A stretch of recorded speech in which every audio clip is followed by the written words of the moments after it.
Assalamualaikum warahmatullahi wabarakatuh. Kembali lagi di channel Berita Mistis. Untuk kisah kali ini masih melanjutkan dari kisah yang sebelumnya, sebuah kisah yang diambil dari KBM dengan judul Intan Gadis Kuntilanak.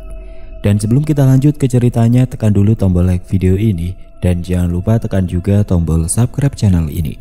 Nyalakan juga lonceng notifikasinya agar tidak ketinggalan cerita-cerita lainnya dari channel ini. Dan buat teman-teman yang pengen membaca langsung ceritanya, nanti silakan saja kunjungi linknya yang nanti akan saya sertakan di kolom deskripsi. Dan seperti apa untuk kelanjutan dari kisah ini, langsung saja kita masuk ke ceritanya.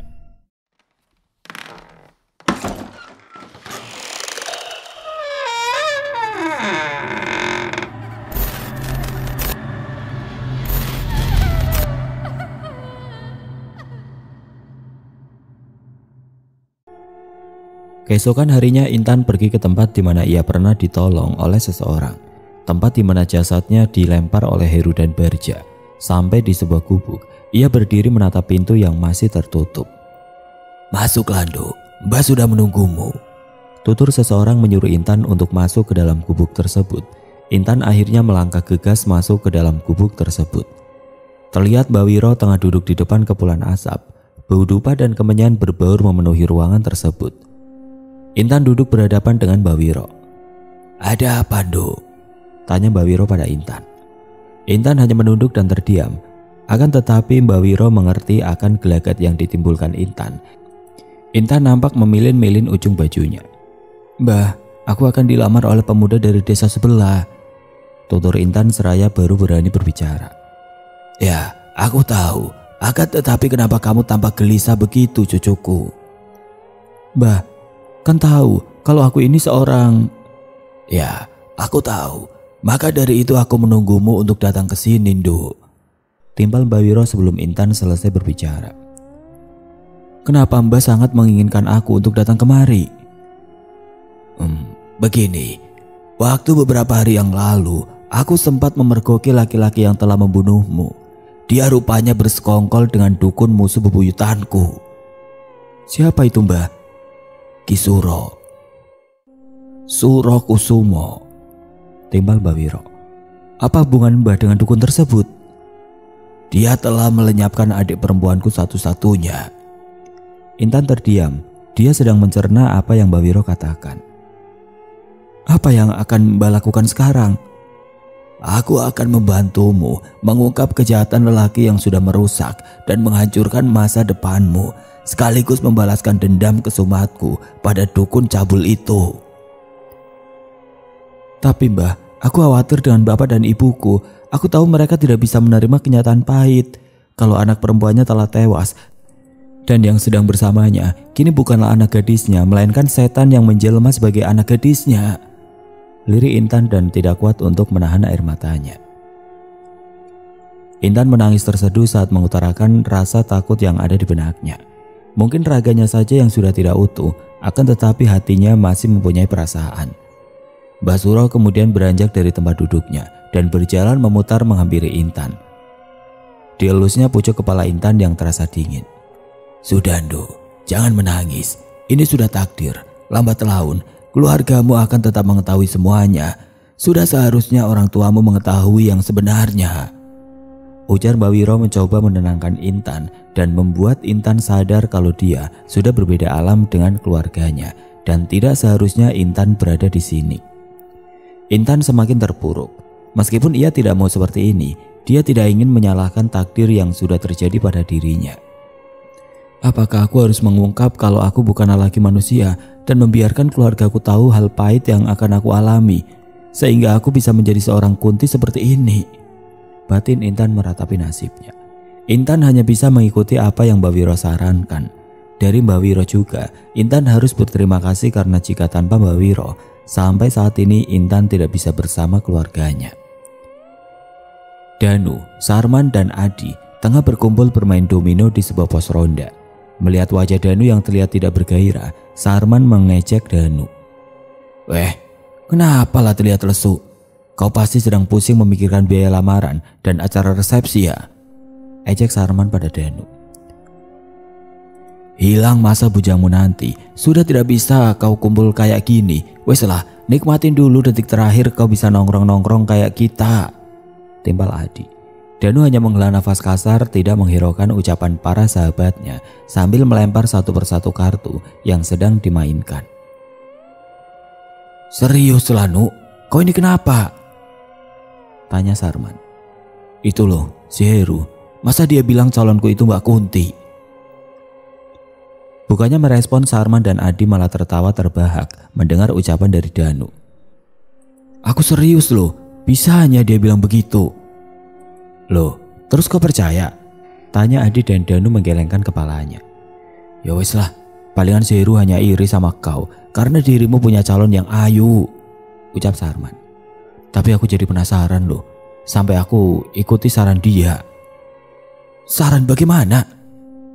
Ya katanya suruh cek bagian kepalanya untuk melihat adakah paku yang menancap di kepalanya. Terus kau dapat? Tanya Adi dengan wajah yang sudah serius menatap ke arah Danu. Gini, pertama aku uluslah kepalanya si Intan. Aku raba kepalanya. Jelup. Aku langsung kaget. Tutur Danu membuat Sarman dan Adi langsung menatap Danu tanpa berkedip. Sarman sampai mencubit-cubit bau Adi karena ketakutan. Us, janganlah kau cabut. Sakit, pekik Adi. Maaf, ucap Sarman yang langsung menggigiti jarinya. Lanjut gak nih?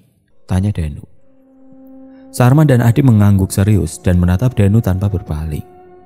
Aku dapat sebuah benjolan dan aku lihat benjolan itu warnanya hitam, ucap Danu yang membuat Sarman dan Adi langsung berpelukan karena ketakutan.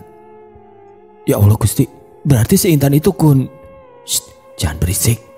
Danu menatap kedua sahabatnya dengan tajam sampai Sarman dan Adi menelan saliva mereka karena ketakutan dan mereka masih saling berpelukan.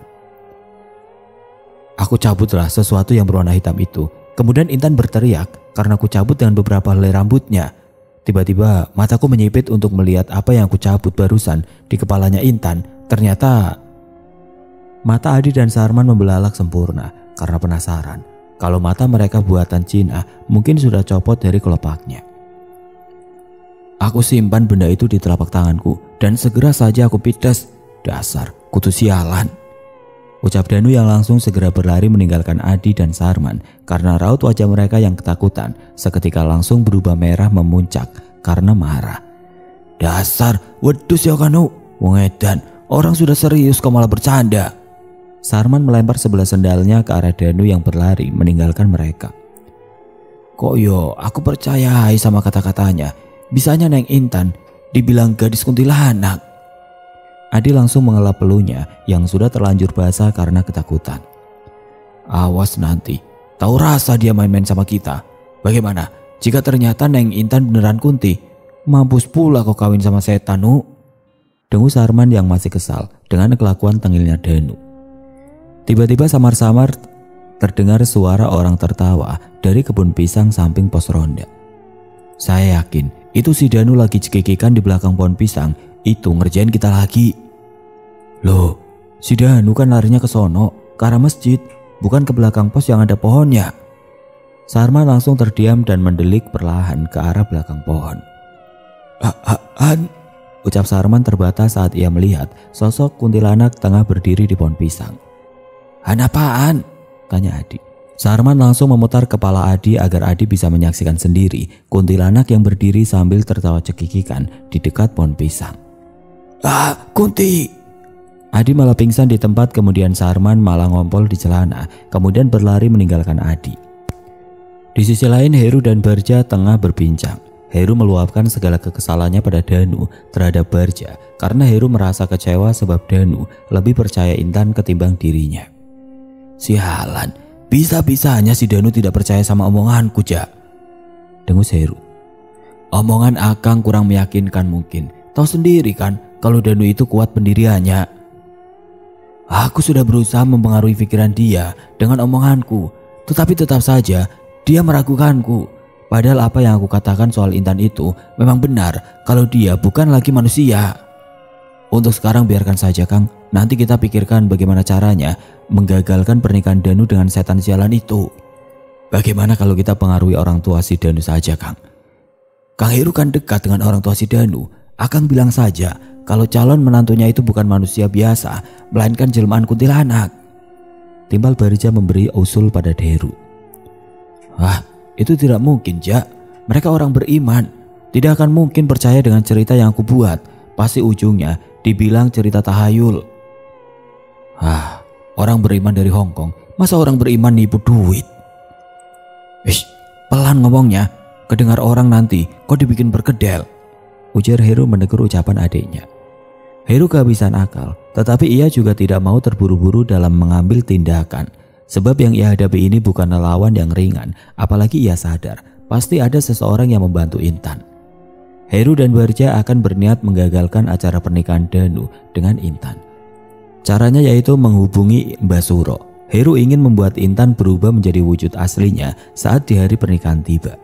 Mbah Suro pun setuju dan menyusun rencana untuk membongkar topeng Intan di acara pernikahannya supaya semua orang tahu kalau Intan bukanlah manusia melainkan seorang kuntilanak.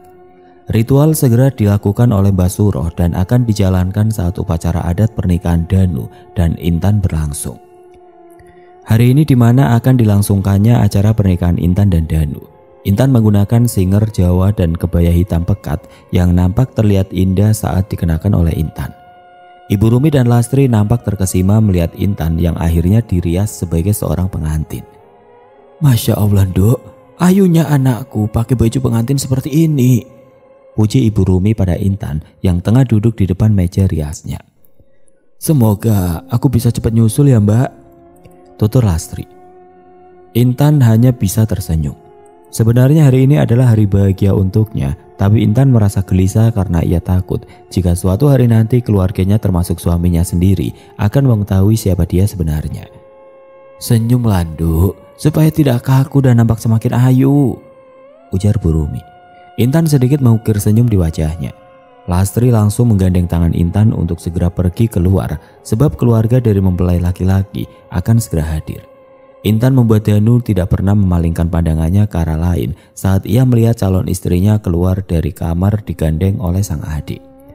Intan memang mempunyai paras yang tidak biasa, apalagi aura yang diberikan oleh Mbak Wiro pada Intan sangat kuat untuk menarik perhatian siapa saja yang melihatnya.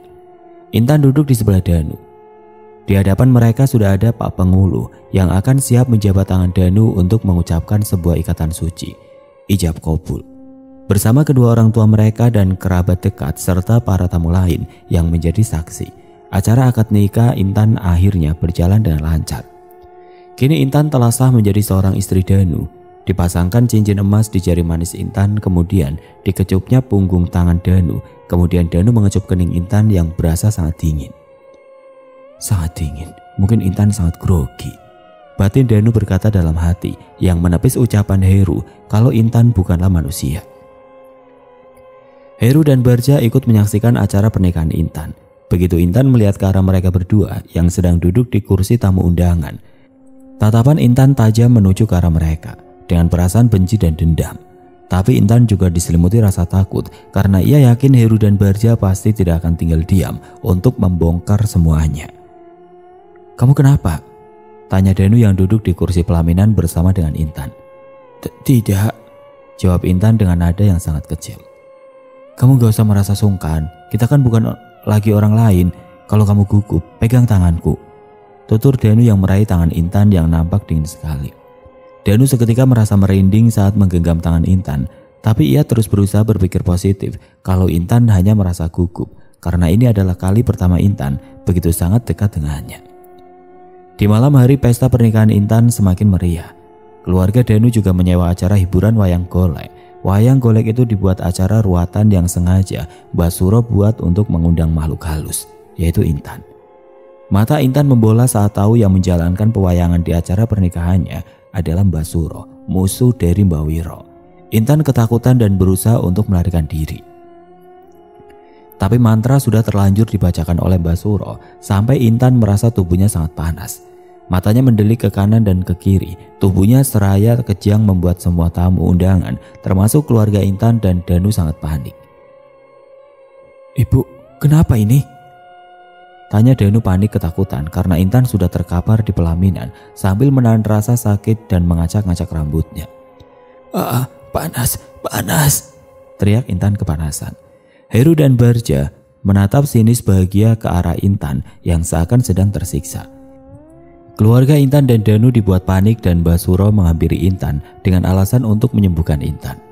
Biar saya yang menanganinya. Dia bukanlah manusia biasa, melainkan sosok makhluk halus yang sedang menyamar jadi manusia. Mata Intan melotot menatap Basuro. Leher Intan seraya tercekik tidak bisa bicara. Ia hanya berharap kalau Mbak Wiro akan datang menyelamatkannya. Mbah, tolong aku, Mbah. Lirih Intan dalam hati memanggil Mbak Wiro. Apa maksud ucapanmu mengatakan kalau putriku bukan manusia? Hah? Dengus Pak Kosim karena putrinya dibilang sosok makhluk halus. Kita akan buktikan sekarang, tutur Basuro dengan santai. Erangan Intan membuat semua para tamu undangan mendekat untuk menyaksikan apa yang sudah terjadi pada mempelai wanita. Berhenti, jangan coba-coba kau sentuh dia. Terdengar suara Mbak Wiro datang menyelamatkan Intan. Berbalik semua orang menatap tajam Mbak Wiro dan penuh tanya siapa sebenarnya orang ini. Jangan ikut campur urusanku, Wiro. Kau yang jangan ikut campur, bantah Mbak Wiro. Melihat kejadian tidak terduga, semua warga dan para tamu undangan yang sedang berada di acara pestanya Intan langsung terpekik dan ketakutan. Musik pertunjukan wayang ruatan yang tengah berjalan terpaksa dihentikan oleh dalangnya. Jangan kau coba berpura-pura berbaik hati, menawarkan diri untuk memberi pertolongan terhadap anak ini. Aku tahu ini semua adalah perbuatan kau, Suro, sungut Mbak Wiro pada Ki Suro. Mbak Wiro tiba-tiba saja sudah berada di tengah kerumunan warga. Ia berjalan mendekati Intan yang tengah merintih kesakitan. Intan terlihat begitu kacau. Wajahnya sangat pucat bak mayat hidup. Walaupun begitu, sedikit pun tidak mengurangi paras cantik di wajahnya. Mbak Wiro terlebih dahulu mendekati Ki Suro yang sudah bersiap untuk melakukan sesuatu terhadap Intan. Aku akan menetralisir sihir jahat yang dikirim lewat setan peliharaannya si Suro kepadamu, tutur Mbak Wiro kepada Intan. Hei, jangan kau coba-coba mendekatinya, apalagi membantu wanita setan itu, Wiro. Atau aku akan melenyapkanmu. Suro, kupikir kau telah tewas waktu itu setelah pertarungan sengit kita. Aku pikir kau telah tewas dimakan binatang buas di hutan Alaspati ketika engkau melarikan diri dariku. Tunggu aku, Suro. Kita selesaikan urusan kita setelah aku menyembuhkan gadis ini, bekik Mbak Wiro pada Ki Suro. Wajah Ki Suro nampak terlihat sengit menatap penuh kebencian kepada Mbak Wiro. Akan tetapi demi ketertiban warga dan supaya kejahatan Heru tidak terbongkar, Ki Suro terpaksa diam. Ia menunggu waktu yang tepat untuk melakukan niatnya. Kini Mbak Wiro berjongkok di depan Intan. Kemudian tangannya diletakkan di atas pucuk kepala Intan. Mbak Wiro mulai menggerakkan mulutnya komat kamit, membacakan mantra. Tahan sedikit, Dok. Ini sangat sakit. Intan kian meratap menjerit kesakitan ketika Mbak Wiro membuang energi jahat yang merasuki tubuh Intan akibat kiriman Ki Suro. Setelah energi negatif itu keluar dari tubuh Intan, Intan terkapar tidak sadarkan diri. Orang tua, berikut mertua Intan sangat merasa panik dan khawatir ketika melihat Intan tengah pingsan. Lebih lagi Danu yang sangat ketakutan melihat istrinya tidak sadarkan diri. Danu menepuk halus wajah Intan yang terasa dingin. Sayang, bangun. Jangan tinggalkan Mas, sadarlah sayang, ujar Danu yang masih saja menepuk pipi Intan yang ranum. Namun Intan tidak kunjung sadar. Mbak Wiro memerintahkannya untuk membawa Intan ke dalam rumah. Mbak ini siapa? Tolong istri saya. Kenapa istri saya jadi seperti ini? Tolong Mbak, ratap Danu memohon kepada Mbak Wiro. Saya yang pernah menolong anak ini ketika terjatuh ke jurang. Tenang saja, istrimu tidak apa-apa, anak muda. Istrimu hanya kerasukan. Bawa dia ke dalam. Kila Mbak Wiro menutupi apa yang terjadi pada Intan dan menyuruh Danu membawa Intan masuk ke dalam rumah. Baik Mbak, terima kasih, ucap Danu dan membopong Intan masuk ke dalam rumahnya. Ya, sama-sama. Heru nampak merasa kesal melihat Intan gagal berubah wujud menjadi sosok aslinya. Ia pun telah gagal membalaskan dendamnya terhadap Intan. Heru yang berada di samping Ki Suro tampak emosi. Ia mengerapalkan kedua tangannya. Heru tersulut emosi dan hendak menghajar Mbak Wiro karena telah lancang ikut campur terhadapnya. Kurang ajar, berani-beraninya si tua bangka itu ikut campur terhadap urusanku, runtut Heru yang masih mengepalkan tangannya. Heru hendak mendekat ke arah Mbak Wiro, namun tangan Ki Suro menahannya. Sabar, kita pergi saja dari sini karena keadaan sudah tidak aman. Kalau kita tetap meneruskan pekerjaan ini, yang ada kita akan kalah. Kau tidak tahu siapa yang telah berdiri di hadapanmu itu, Heru, tutur Ki Suro. Setelah itu Ki Suro mengajak Heru pergi dari tempat keramaian itu. Urusan kita belum selesai, Wiro. Aku akan datang menemuimu di lain waktu. Aku menunggumu, Suro, tantang Mbak Wiro. Setelah kepergian Heru dan Ki Suro, Mbak Wiro pun bermaksud hendak melangkah pergi. Namun langkahnya terhenti karena seseorang memanggilnya. Orang tersebut adalah Lastri, adik Intan. Mbah, tunggu, panggil Lastri. Kemudian Mbak Wiro menghentikan langkahnya dan berbalik.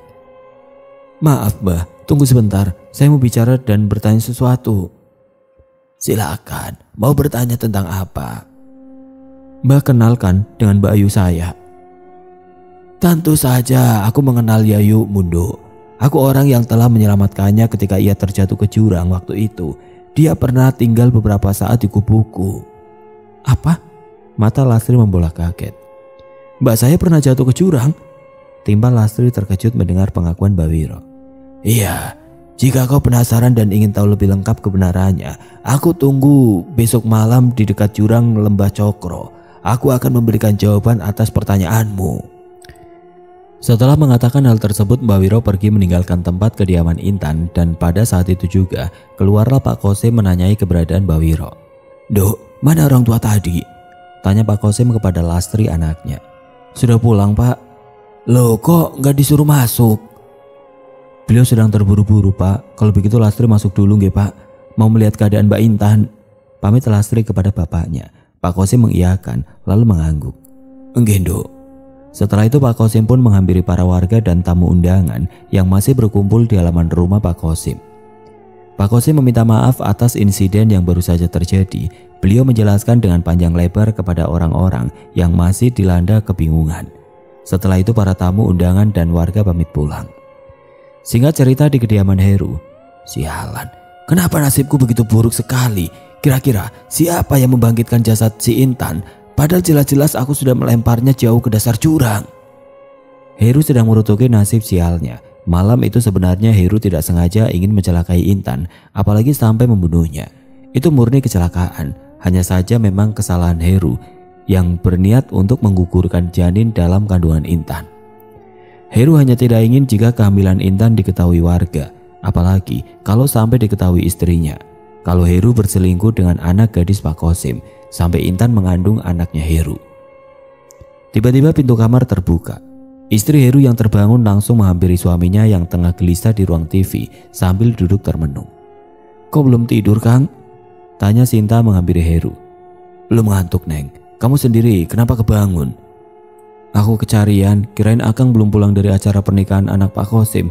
Gimana acaranya Kang? Lancar? Lancar Neng, cuma ada sedikit insiden tapi sudah ditangani dengan baik kok.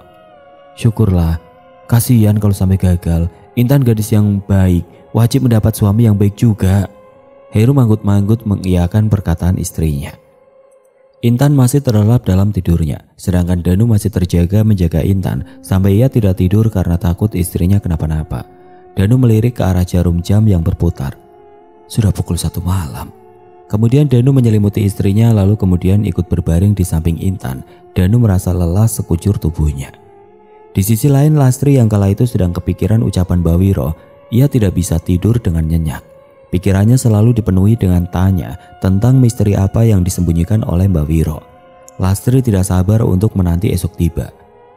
Nanti setelah Intan setelah siuman dan membaik, Lastri berencana akan menanyakan maksud dari ucapan Mbak Wiro. Sepertinya ada rahasia antara kakaknya dan orang tua tersebut. Sebisa mungkin Lastri memejamkan kedua matanya, berharap ia bisa tidur nyenyak malam ini. Setelah capek seharian mengurus persiapan pernikahan sang kakak. Sepi malam kian merangkak, hanya bunyi jangkrik dan kesunyian malam yang terdengar.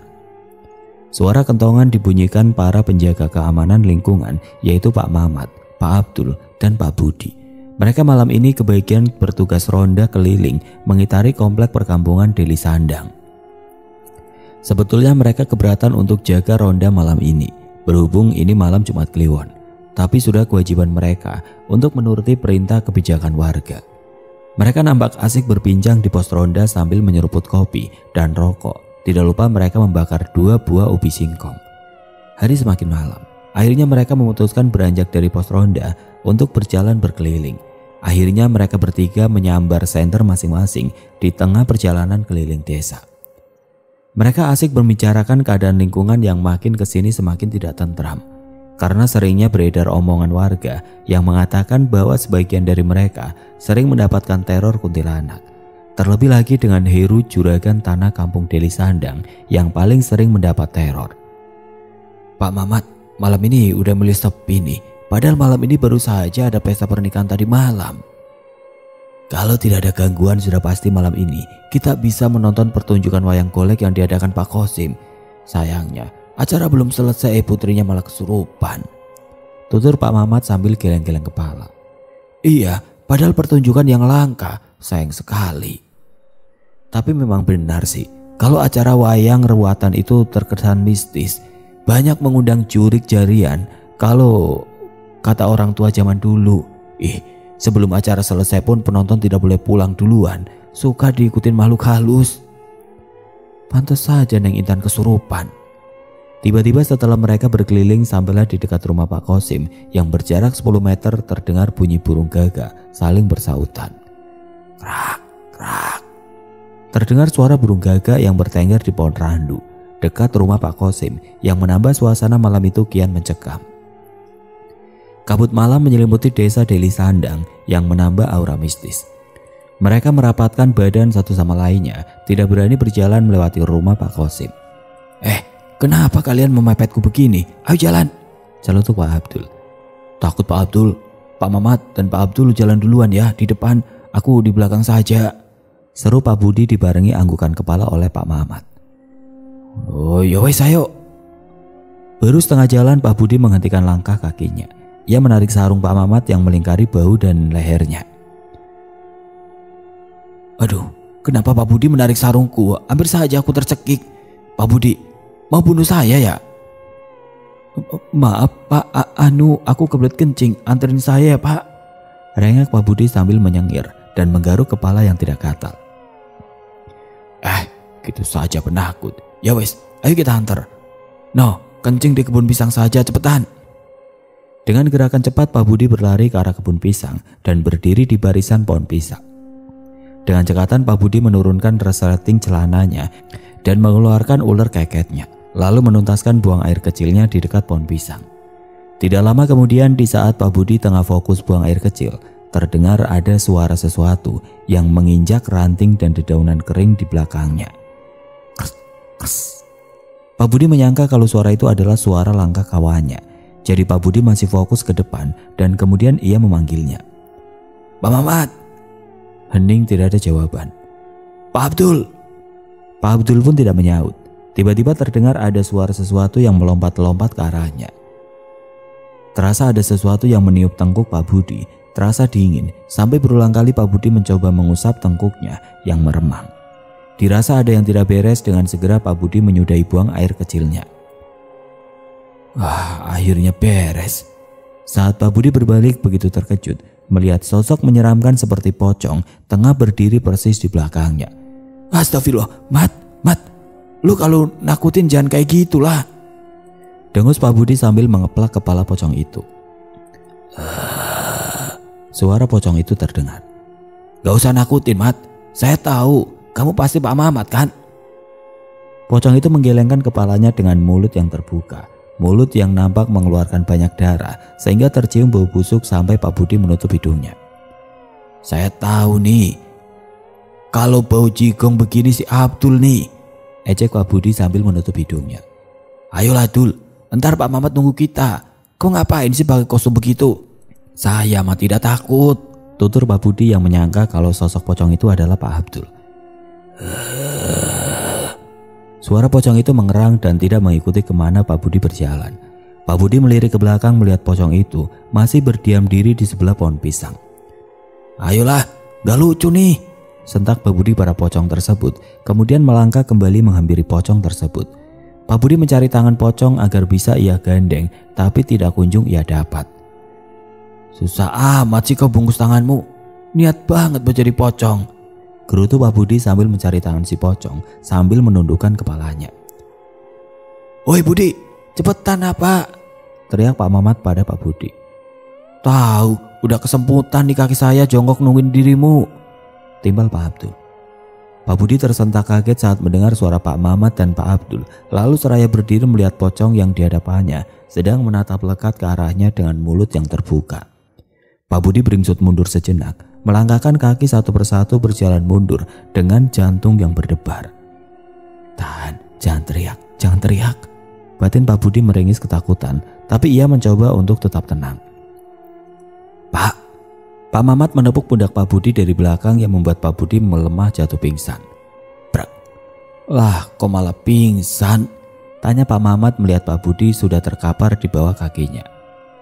Mat, pocong Mat, ucap Pak Abdul yang menyenter pocong yang berdiri di depan mereka. Pak Abdul langsung segera berlari meninggalkan Pak Mamat. Saat Pak Mamat ingin berlari, ia tersandung karena kakinya ditindih oleh tubuh Pak Budi. Duh maaf Pak Pocong, maafkan saya kalau air kencing teman saya ini bau jengkol. Maklumin ya, kami minta maaf. Tutur Pak Mamat meminta maaf pada pocong tersebut dan menarik kedua tangan Pak Budi dan kemudian berlari. Abdul, tunggu saya, ini saya nyeret si Budi berat, teriak Pak Mamat. Keesokan harinya Danu berniat akan membawa Intan ke rumahnya yang terletak di desa sebelah. Nama desa Danu ialah Desa Tani Makmur, di mana penduduk desa tersebut adalah mayoritas bekerja di ladang tebu. Orang tua Danu salah satu pemilik ladang tebu di sana. Lahan yang dimiliki Danu ialah sekitar 10 hektar. Orang tua Danu memiliki puluhan karyawan di ladangnya. Orang tua Heru adalah rekan bisnisnya orang tua Danu.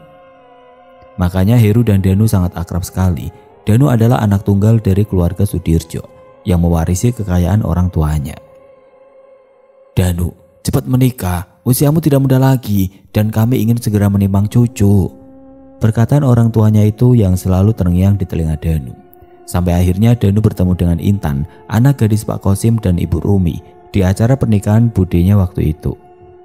Dan dalam sekejap kecantikan khas Intan langsung membuat Danu terpesona dan ingin segera meminang Intan untuk menjadi permaisurinya. Bukan tidak banyak wanita yang antri untuk dinikahi Danu, tapi pilihan hati Danu jatuh pada Intan.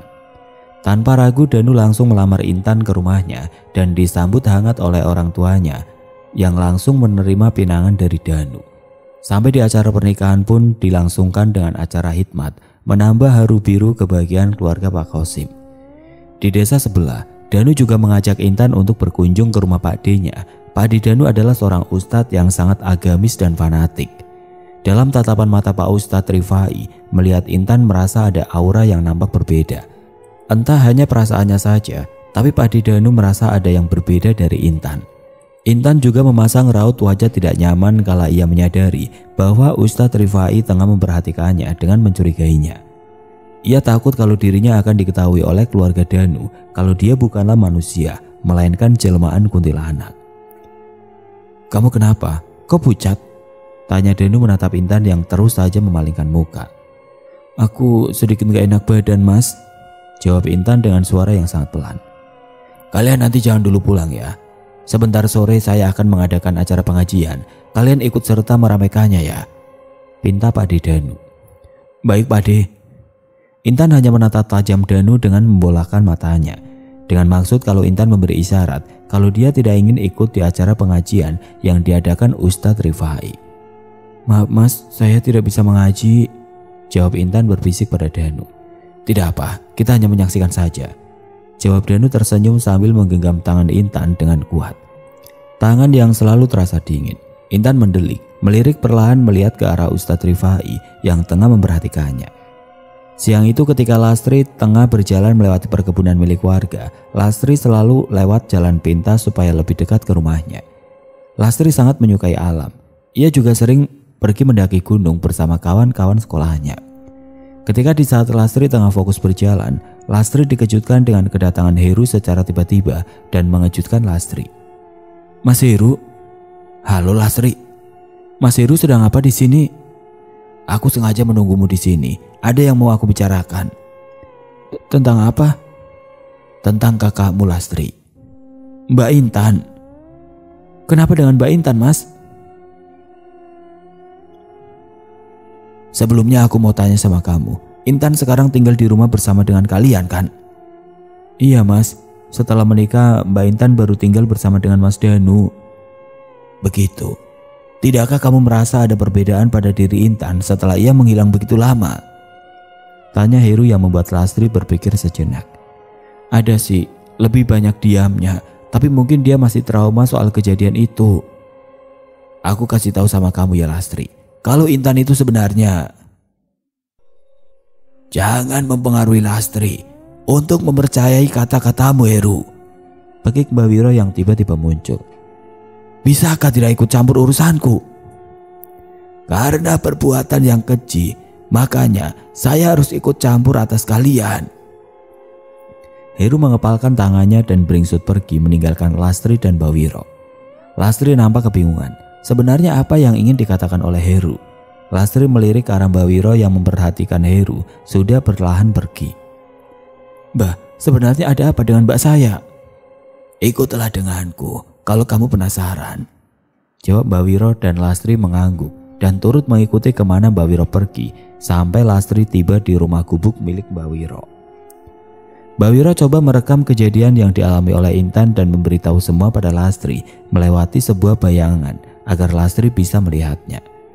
Lastri begitu sangat terkejut saat bayangan di mana Intan merasa kesakitannya karena diurut dukun aborsi membuat Lastri ikut menangis kesakitan. Tidak, jadi Mbak Intan itu... ujar Lastri yang masih tidak menyangka. Heru adalah dalang di balik semuanya. Seperti yang kamu lihat, Intan sudah meninggal karena tidak sengaja dibunuh oleh Heru dan dukun aborsi itu. Yang lebih mengenaskan lagi, jasad Intan dibuang ke dasar jurang oleh Heru dan Barja yang turut serta membantu Heru. Jelas Mbak Wiro yang membuat Lastri menangis sejadi-jadinya. Ia tidak menyangka kalau kakaknya yang bersama dengannya selama ini hanyalah arwahnya dan jelmaan kuntilanak. Tapi Mbak Wiro meminta Lastri untuk tidak bicara pada siapapun dulu. Biarkan waktu yang akan memberitahu semuanya. Acara pengajian di rumah Pak Danu Ustadz Rifai akhirnya digelar. Intan tidak turut serta di dalam acara yang digelar di ruang tamunya. Dia hanya menunggu di bagian ruang tengah, membantu istri Ustadz Rifai menyiapkan jamuan untuk para tamu. Saat ayat suci kitab Al-Quran dilantunkan, Intan langsung merasa pusing dan sekujur tubuhnya kepanasan. Prak! Intan menjatuhkan satu nampan yang berisi 6 gelas teh panas ke lantai. Intan segera menutup telinganya dengan mata yang membola. Ah! Teriak Intan seraya menolak untuk mendengar setiap ayat suci Al-Quran yang dapat didengarnya. Intan, kok kenapa? Tanya Ibu Tati, istri Ustadz Rifai kebingungan melihat Intan seperti orang yang kerasukan. Panas! Teriak Intan yang masih saja menutupi kedua telinganya. Melihat Intan kepanasan dan mengamuk, para tamu di pengajian memberhentikan acaranya sejenak untuk melihat apa yang tengah terjadi pada Intan.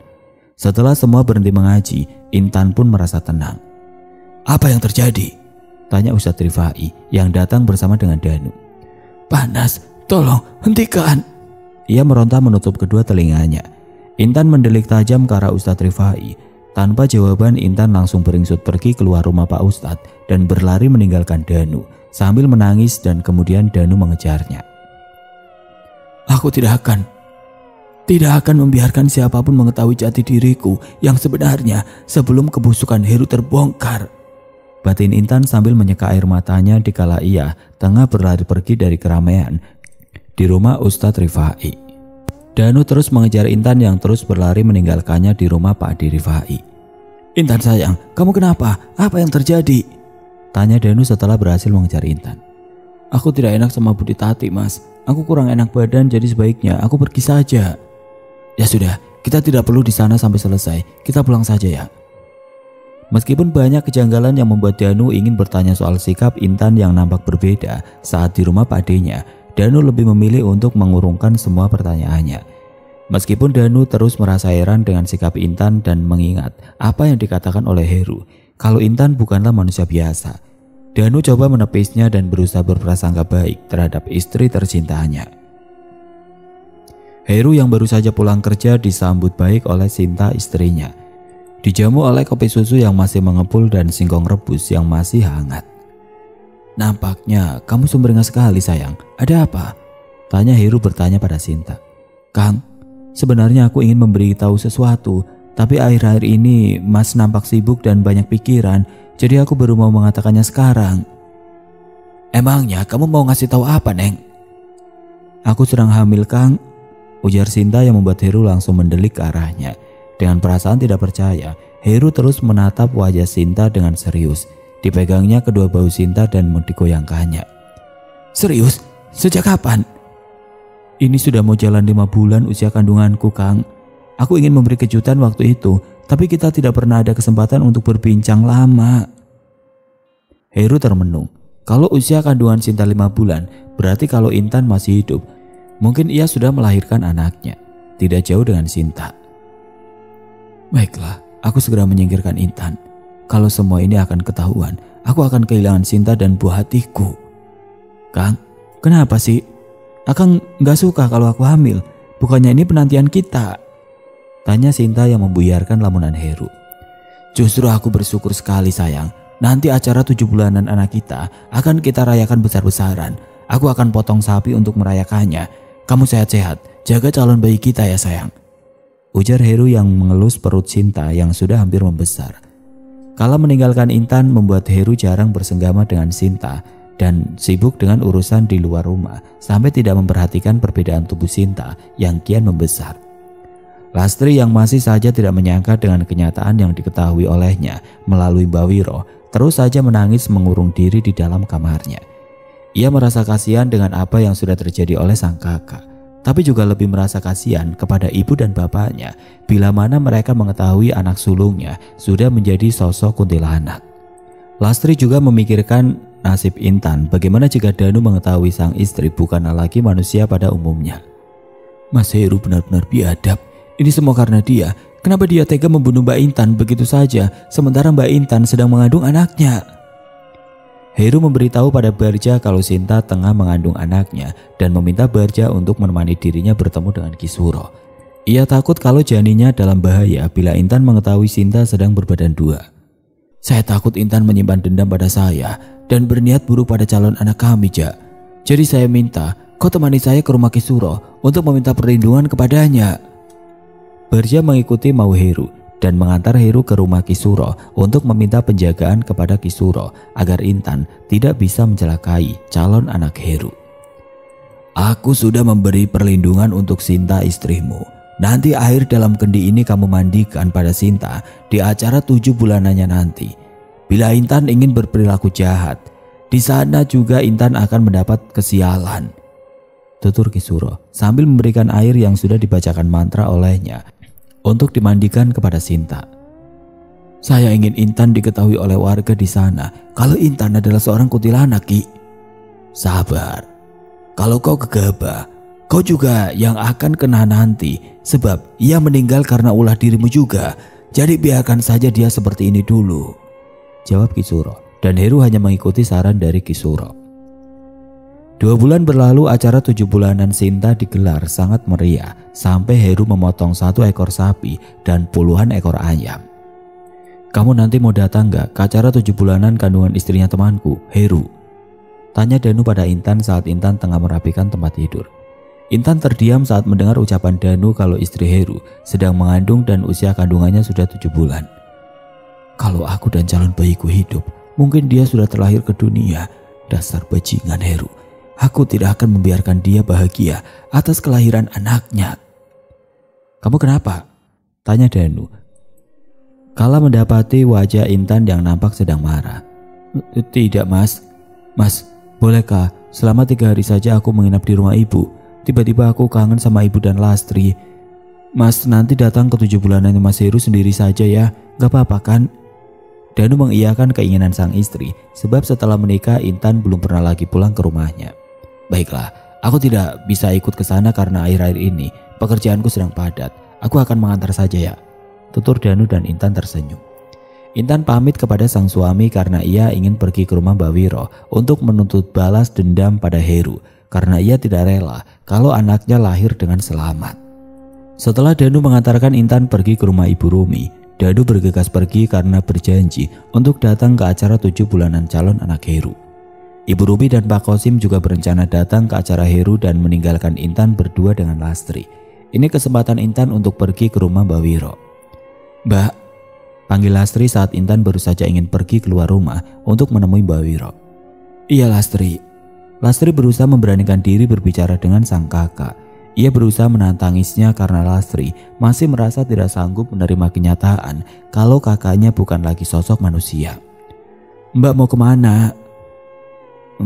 Anu Lastri, aku mau ketemu seseorang sebentar." "Mbak Wiro?" tanya Lastri yang membuat mata Intan membelalak. Ia terkejut saat Lastri menyebut nama Mbak Wiro.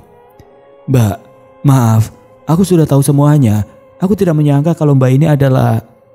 Lastri tidak sanggup meneruskan ucapannya karena tangisnya begitu pecah sampai Intan ikut merasa haru dan bersedih. "Maafkan aku Lastri, tapi..." "Tenang saja Mbak, Bapak dan Ibu tidak mengetahui kenyataannya. Aku akan menutupi semuanya agar kita tetap bersama-sama ya Kak," tutur Lastri dengan terisak sambil berulang kali menyeka air matanya. Intan mencoba menenangkannya dengan memeluk sang adik. Lastri menatap rasa takutnya, menerima pelukan sang kakak yang tidak lagi hangat seperti dulu, dan berubah menjadi dingin dan suasana yang menakutkan itu dilawan Lastri hanya karena Lastri sangat menyayangi sang kakak. Air mata Lastri tumpah di pelukan Intan, begitu sebaliknya. Tubuh Intan yang dipeluk Lastri nampak dingin. Lastri melawan rasa takut untuk memeluk sang kakak. Meskipun Lastri tahu kenyataannya, kini Intan bukan lagi manusia. "Aku harus segera pergi ke rumah Mbak Wiro, Las," tutur Intan sambil menyeka air matanya. "Aku temani ya Mbak, supaya kalau ibu atau bapaknya tanya, aku bisa ikut beralasan pada mereka." Lastri meminta turut mengantar Intan ke tempat Mbak Wiro. Intan menuruti kemauan adiknya dan akhirnya mereka semua pergi ke rumah Mbak Wiro. Intan memberitahu kalau Sinta, istrinya Heru, tengah mengandung dan Intan ingin membalaskan dendamnya pada Heru. Mbak Wiro memberi peringatan pada Intan jika ingin membalas dendam pada Heru, resikonya sangat besar sekali. Tapi Intan tetap bersikeras untuk membalas dendam pada Heru karena tidak ingin membiarkan Heru hidup bahagia begitu saja dengan keluarganya. Mbak Wiro memberi wejangan pada Intan, tapi sepertinya Intan sudah sangat merasa dendam pada Heru. "Saya juga ingin membalaskan dendammu pada Heru karena saya juga mempunyai dendam dengan Ki Suro. Tapi sabarlah dulu Intan. Yang saya takut terjadi," tutur Mbak Wiro, tapi Intan seakan tidak ingin mendengar Mbak Wiro. "Jadi Mbak mau melakukan apa pada Kang Heru?" tanya Lastri setelah pergi dari rumah Mbak Wiro. "Aku ingin mengambil bayi Sinta," tutur Intan yang membuat Lastri ketakutan. "Mbak, ini semua beresiko." Lastri menggenggam erat tangan Intan untuk mencegah apa yang akan Intan lakukan, tapi Intan malah menatap tajam ke arah sang adik untuk meminta agar tidak menghalangi aksi balas dendamnya. Lastri menelan salivanya. Perlahan Lastri melepas tangan Intan dan Intan berjalan mendahului dirinya dan kemudian menghilang sampai Lastri tersentak kaget saat melihat sang kakak menghilang dengan sekejap. Intan berubah menjadi kuntilanak di malam hari. Setelah acara 7 bulanan calon anak Heru selesai digelar, Intan pergi ke rumahnya. Intan singgah di atas atap rumah Heru untuk melihat kondisi calon bayinya. Malam itu perut Sinta terasa sangat sakit sekali. Intan dibantu oleh Mbak Wiro untuk melakukan aksi balas dendamnya. Sinta dibuat kontraksi lebih maju supaya bayi yang dikandung lahir secara prematur. Karena tidak kuat menahan sakit, Sinta dibawa ke sebuah klinik oleh Heru. Karena sakit yang amat teramat dirasakan oleh Sinta, Sinta akhirnya melahirkan sang buah hati sebelum pada waktunya. Dengan berat hanya 1,7 kilo, sehingga sang bayi harus disimpan di dalam inkubator. Begitu juga Sinta yang mengalami pendarahan hebat, sehingga membutuhkan donor darah yang kebetulan darah yang dimiliki Sinta amat langka. Intan berniat untuk menculik sang bayi karena ingin menggantikan bayinya yang telah digugurkan oleh Heru. Bulu kuduk Heru terasa meremang. Malam ini tidak seperti biasanya dan banyak burung gagak yang bersuara melengkapi suasana semakin mencekam. Heru terus menjaga Sinta takut bila terjadi sesuatu padanya.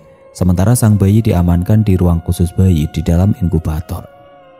Intan berniat untuk menculik sang bayi saat ia telah memastikan mana bayi milik Heru yang kebetulan hanya ada satu bayi di dalam ruangan itu. Intan segera mengambil bayi itu dan ingin membawanya terbang ke udara. Tapi sebelum Intan berhasil melarikan diri, ada seorang perawat yang melihatnya sedang menimang bayinya Heru. "Tolong!" teriak sang perawat saat melihat Intan sedang menggendong sang bayi. Intan bergegas pergi menembus dinding membawa sang bayi keluar dari ruangan dan terbang ke angkasa melewati pepohonan yang rindang. "Ada apa?" tanya Heru setelah sampai di ruangan khusus penjaga bayi. Bayinya mas diculik oleh kuntilanak." "Apa?" Kemarahan Heru sangat memuncak. Ia segera menghubungi Barja untuk membawa Kisuro ke klinik karena ia tahu yang menculik sang bayi pastilah Intan. Intan bersenandung di dahan pohon yang rindang sambil menimang dan menyusui anak Heru. Intan menimang sambil bergelimang air mata. Rasa sakitnya karena anaknya digugurkan oleh Heru masih sangat membekas di hatinya. Suara ketukan pos ronda membuat Intan mendelik tajam sambil memeluk sang bayi. Rupanya warga sudah risau karena Heru sudah mengumumkan kalau bayinya telah diambil kuntilanak. Begitu juga Danu yang ikut membantu Heru mencari di mana bayi itu berada. "Di mana istrimu itu, Danu? Di mana kuntilanak itu?" pekik Heru sambil mencengkram kerah baju Danu. "Istriku bukan kuntilanak, Heru. Jaga mulutmu sebelum aku tampar." "Sudah aku bilang, Danu. Intan pergi ke rumah orang tuanya hanyalah siasat. Dia hanya ingin menculik bayiku."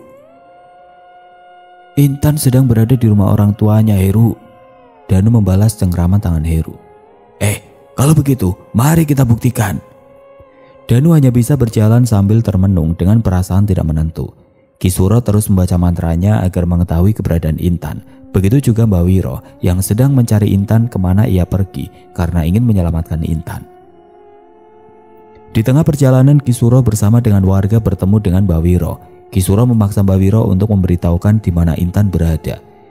Kisuro bersama dengan Heru, Danu bahkan keluarganya Intan termasuk Lastri ikut serta mencari di mana bayi Heru telah diculik Intan. "Tunjukkan pada kami di mana Intan menyembunyikan bayinya Heru," titah Kisuro pada Mbak Wiro.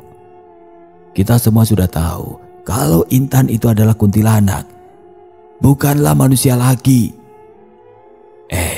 Sebelum saya memberitahu di mana Intan menyembunyikan bayinya Heru, kau harus memberitahukan dulu pada semua orang kenapa Intan bisa mati dan menjadi seorang kuntilanak. Sudah aku bilang, jangan pernah kau ikut campur," pekik Kisuro.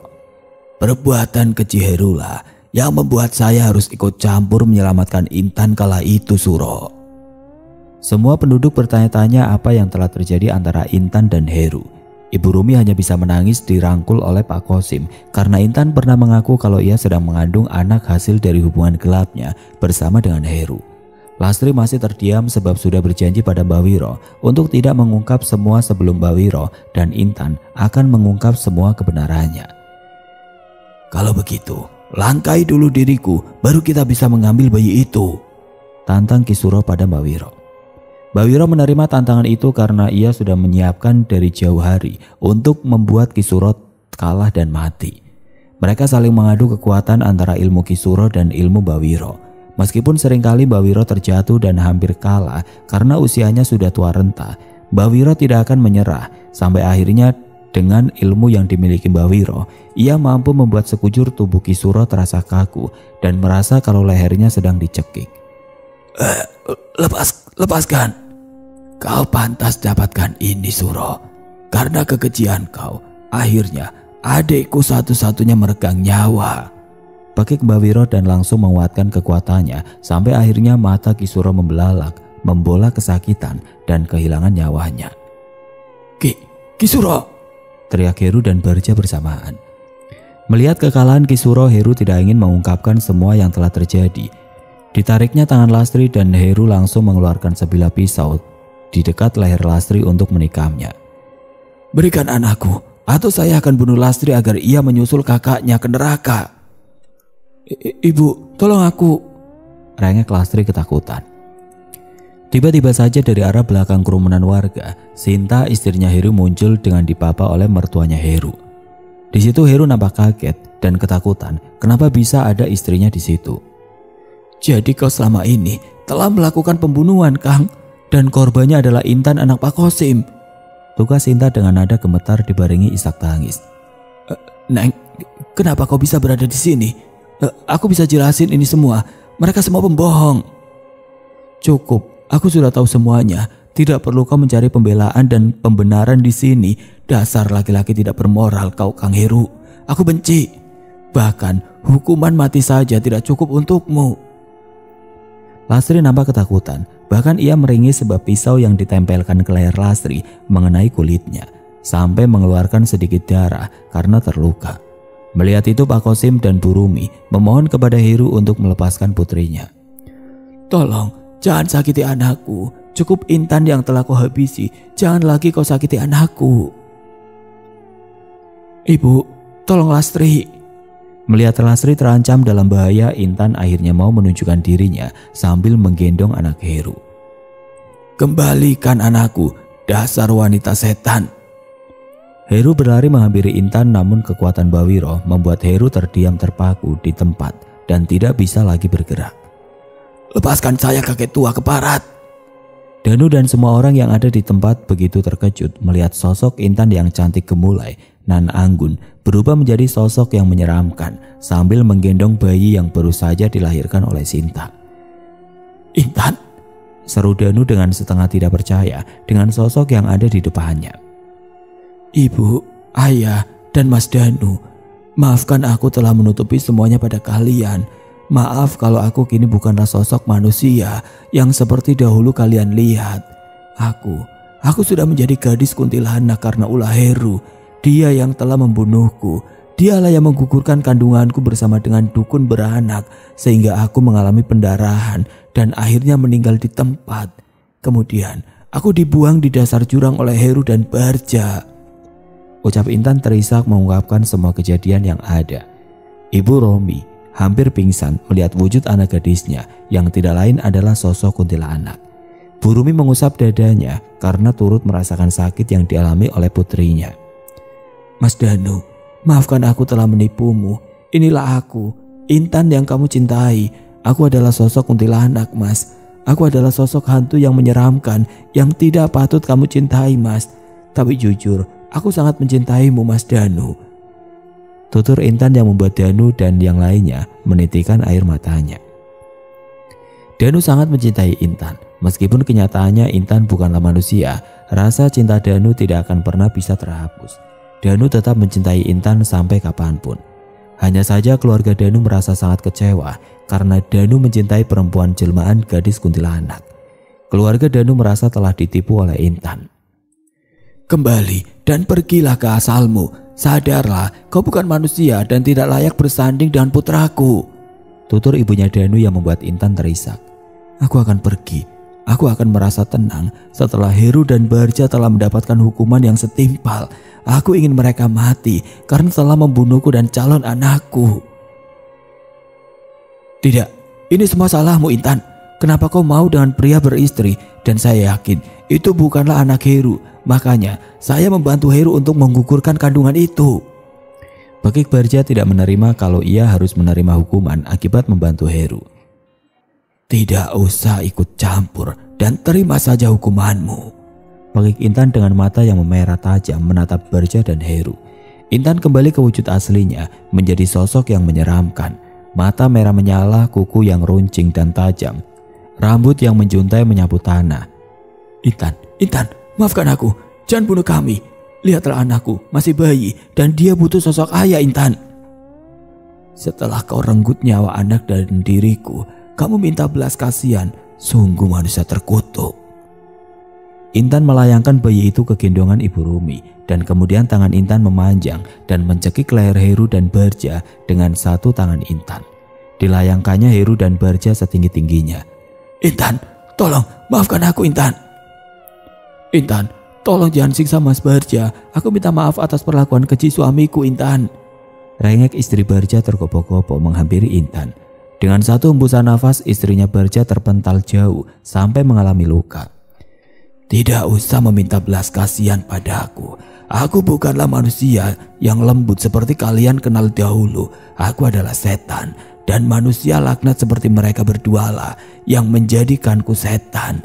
Akan membuat Heru dan Barja ini menghadapi ajalnya. Tutur Intan dengan suara yang sangat mengerikan. Tawa Intan menggema, mata yang memerah tajam menyeramkan dan tangan yang memanjang mengangkat Heru dan Barja bak layang-layang. dilayangkan ke sana kemari dan kemudian disentakkan ke bumi begitu kuat sampai Barja dan Heru mengalami kebocoran kepala sebab dibenturkan ke sebuah batu besar. Seketika itu juga nyawa Heru dan Barja melayang dan mereka sudah meninggal. "Tidak, Mas Barja!" teriak istri Barja yang kemudian berlari menghampiri Barja yang sudah tidak bernyawa. Heru juga sudah tidak bernyawa. Kondisi Heru jauh lebih parah dari Barja, bahkan kepala Heru sampai terlepas. Sinta yang menyaksikan suaminya meregang nyawa di tangan Intan hanya bisa pasrah dan tertunduk lemas di tanah sambil terisak.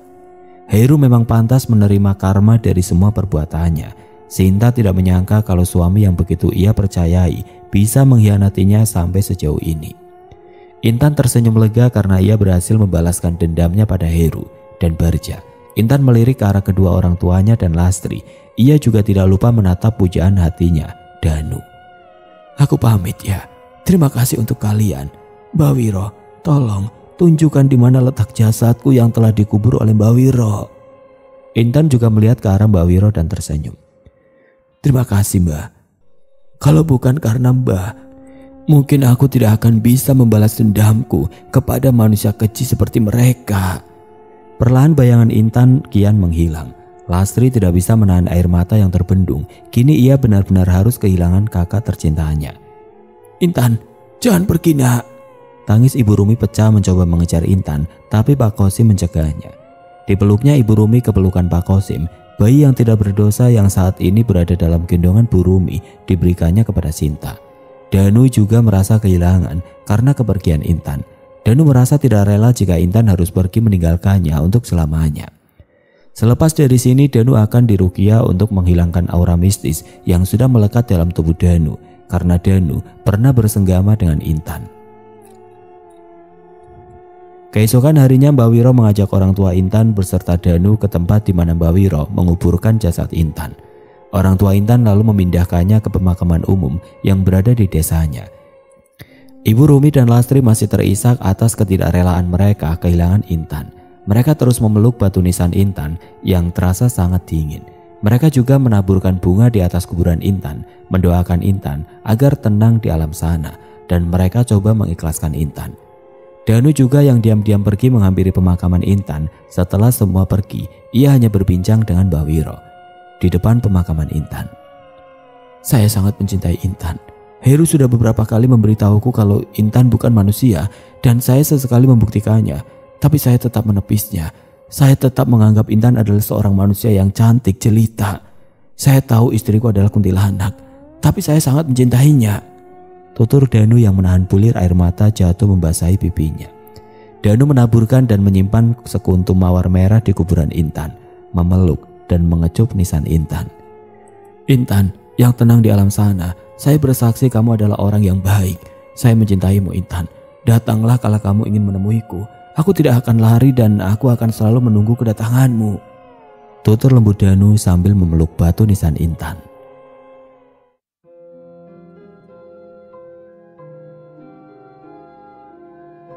Oke teman-teman, sekian untuk kisah kali ini. Terima kasih buat teman-teman yang sudah mengikuti kisah ini dari awal sampai akhir.